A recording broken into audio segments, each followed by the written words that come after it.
মধ্যপ্রাচ্যকে এক ভয়ঙ্কর অনিশ্চয়তার মুখে ঠেলে দিয়েছে ইসলামাবাদের ঐতিহাসিক বৈঠকের ব্যর্থতা। ইরান ও যুক্তরাষ্ট্রের মধ্যকার এই বৈঠকে কোনো পক্ষই ছাড় দেয়নি, যার ফলে যুদ্ধবিরতির মাঝেই দেখা দিয়েছে পাল্টা হামলার শঙ্কা। একদিকে ডোনাল্ড ট্রাম্পের কঠোর নৌ অবরোধের ঘোষণা, অন্যদিকে তেহরানের পক্ষ থেকে নজিরবিহীন পাল্টা হামলার হুঁশিয়ারি। সব মিলিয়ে এক গভীর সংকটে বিশ্ব রাজনীতি। এরই মাঝে যুক্তরাষ্ট্রকে ঘায়েল করতে নতুন কৌশলের কথা বলছে ইরান। কি সেই নতুন কৌশল, বিস্তারিত জানাচ্ছেন তৌফিকুল আশিক। কোনো চুক্তি ছাড়াই মার্কিন vice president JD Vance Pakistan ত্যাগ করার পর থেকেই দ্রুত পাল্টে যাচ্ছে ইরান যুক্তরাষ্ট্র যুদ্ধ পরিস্থিতি। ইরানের সবকটি বন্দর লক্ষ্য করে কঠোর নৌ অবরোধ কার্যকর করার নির্দেশ দিয়েছেন মার্কিন প্রেসিডেন্ট ডোনাল্ড ট্রাম্প।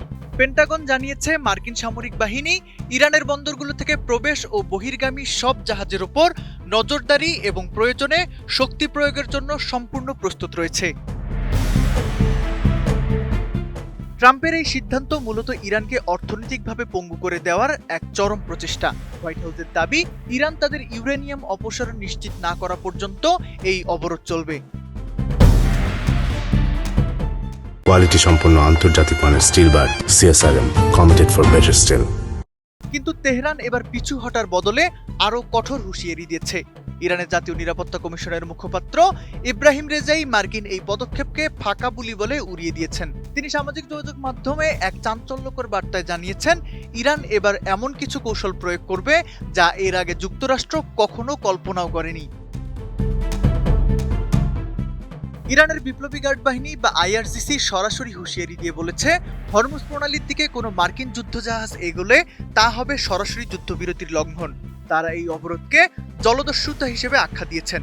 তেহরান স্পষ্ট জানিয়েছে, কেবল আঞ্চলিক নিয়ন্ত্রণ স্বীকৃত হলে এবং মধ্যপ্রাচ্য থেকে মার্কিন সেনা প্রত্যাহার করা হলে হরমুজ প্রণালী খুলে দেওয়া হবে।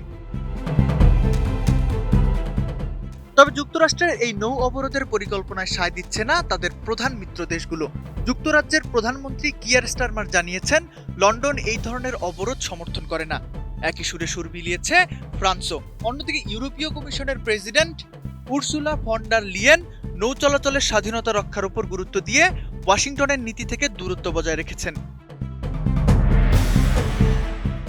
এদিকে ইসরায়েলি প্রধানমন্ত্রী নেতানিয়াহু হুঁশিয়ারি দিয়ে বলেছেন, যে কোনো সময় এই নরবরে শান্তি ভেঙে যেতে পারে। সব মিলে ইসলামাবাদের বৈঠক ব্যর্থ হওয়ার পর এখন আলোচনার টেবিল নয়, বরং ট্রাম্পের নৌ অবরোধ বা ইরানের নতুন কৌশলই নির্ধারণ করতে পারে আগামী দিনগুলোর ভাগ্য। Toufiqul Ashiq, ATN news.